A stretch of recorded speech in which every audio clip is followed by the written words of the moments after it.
Hi everyone, in this video we're going to perform the melting of two substances, the sugar and the salt. After which, we're going to define the properties of ionic and covalent compounds. So, these are the materials that we need to be able for us to perform the experiment. So, let's start.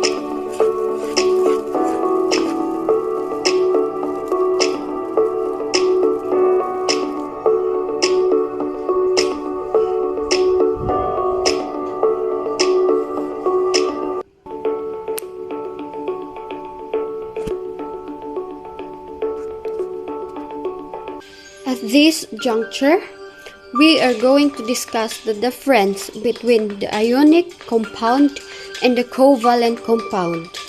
So, what is ionic compound?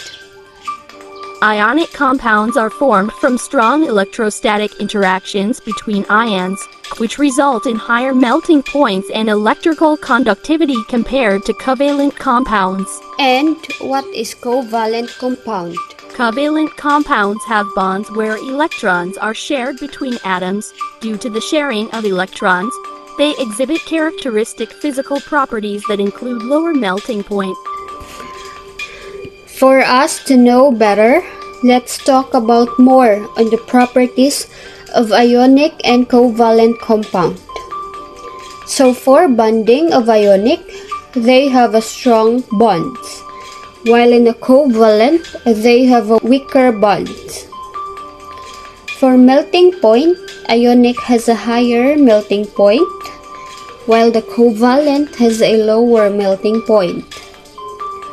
For hardness and softness, ionic compound is hard, while the covalent compound is soft.